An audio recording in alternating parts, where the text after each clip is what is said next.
In this video, I want to review the application of Planck's radiation formula to the then unsolved problem of heat capacity. So, although with successful explanation of blackbody radiation curve and the successful retrieval of all the equation previously developed to explain the blackbody radiation curve, Planck's assumption for the discreteness of energy of harmonic oscillator for deriving his formula was still hard to be accepted by the physicists of that time. However, there was only one person who thought positively about Planck's assumption, and that person was none other but Albert Einstein. Einstein, in one of his 1905 paper, which was published in the Annals of Physics, argued that the observed form of the spectral distribution of blackbody radiation forced a radical revision of the accepted ideas of the nature of radiation. In other words, Maxwell's theory of electromagnetism needs to be reviewed. This was obviously a very encouraging statement in the favor of Planck's assumption. However, the concept of the discrete energy became more established when Einstein in 1907 applied Planck's energy distribution formula to partially resolve the problem of the specific heat capacity of solids. The only explanation then existed for the specific heat of solid was the Dulong and Petit law, whose explanation was based on the equipartition theorem of energy. Although this law was not able to account for the experimentally observed decreasing trend of the specific heat capacities of solid with decreasing temperature, however, it became the starting point for paving the path for substantial support to Planck's assumption of discrete energy. So I would like to first briefly review the background of this law.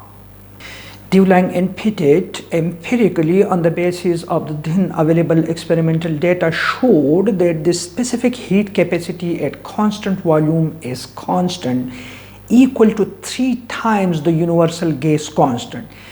That is, the heat capacity Cv equals 3 times R, where R is universal gas constant. Later, Boltzmann theoretically derived the same result from equipartition theorem by considering each molecule of a solid as a 3-dimensional harmonic oscillator. For such an oscillator, each direction has 2 degrees of freedom. One corresponds to kinetic energy and one corresponds to potential energy of the oscillator. Overall, for a 3-dimensional harmonic oscillator, there are 6 degrees of freedoms. Therefore, according to equipartition theorem, the total energy of a molecule at a temperature T would be equal to 6 times half kT, which of course can be written as 3 kT, where K is obviously Boltzmann constant. For a solid containing molecules equal to 1 mole, the relation for energy can be rewritten in the form E equals 3 times Na kT, and this can be put into the form 3RT, where R equals Na times K, and Na stands for Avogadro number. The molar heat capacity is obviously obtained as Cv equals partial E over partial T, which leads to 3R.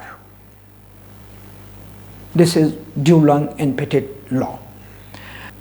However, experiments show that the heat capacity of solid goes to 0 with decreasing temperature, a result that invalidates Dulong and Petit law, as the heat capacity in this law is quite independent of temperature. A comparison of the general behavior of the experimental data in Dulong and Petit law is shown in the figure. As obvious from the figure, if we plot the heat capacity against temperature, it remains a straight line parallel to the temperature axis. However, The experimental data, which is shown by the dotted line, shows that as the temperature goes to zero, the heat capacity decreases and goes to zero as well. Einstein, already a supporter of Planck's quantization theory, realized that Planck's quantization theory of energy should equally apply to solids. He urged that instead of energy based on equipartition theorem, the average energy of molecule inside the solid is given by Planck's energy distribution formula. That is, the average energy equals h nu divided by h. That is, the average energy E is given by h nu divided by exponent raised to h nu over kT minus 1, which is Planck's energy distribution formula. With this expression, the total energy of a solid within a molecule becomes 3 times Avogadro number in A times the average energy of a single molecule. And this, of course, can be expressed in the form of this one equation. Differentiating this equation with respect to temperature, we can write Cv equals partial E over partial T, which can be written as 3 Na h nus times partial over partial T, the inverse of the quantity inside the bracket. And if I apply the differential to that quantity, I can rewrite the equation as minus 3 Na h nu derivative of the exponent E h nu over kT the whole divided by E h nu over kT minus 1 whole square. This can be written as minus 3 Na h nu derivative of exponent h nu over kT minus 1 divided by exponent h nu over kT minus 1 whole square.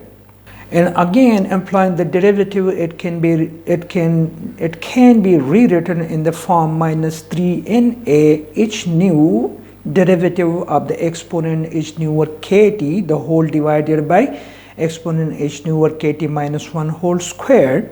So again, employing the derivative, it can further be regrouped in the form 3r h nu over kT whole square times exponent h nu over kT divided by a exponent h nu over kT minus 1 whole squared.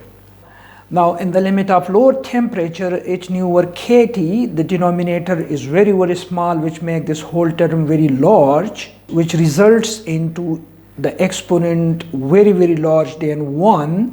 With that in mind, we can approximate the denominator exponent h nu over kT minus 1 whole square as h nu over kT whole square, and that of course can be rewritten as exponent 2 h nu divided by kT. So substituting this value back into that equation, we can rewrite it as C V equals 3r h nu over kT whole square times exponent minus h nu over kT.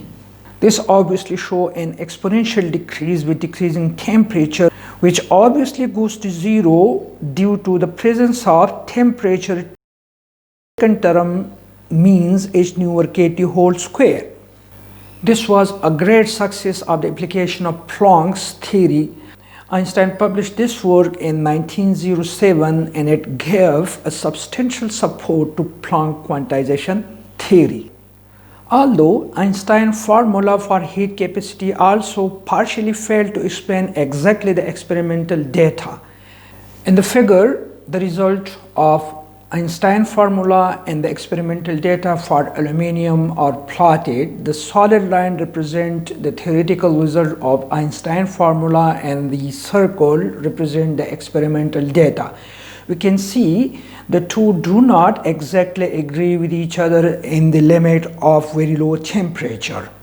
However, this failure wasn't due to certain flaw in the Planck's quantization theory. Rather, it resulted from the assumption made by Einstein by considering the frequency of all the harmonic oscillators equal or same. This was later resolved by Debye while using Planck's formula with oscillator frequencies varying from 0 to some maximum limit. This figure shows the behavior of heat capacity obtained from the theoretically derived Debye formula and the experimental data for different elements, we see that all these agree very well with the theoretical results, where the solid line represents the theoretical result of Debye formula.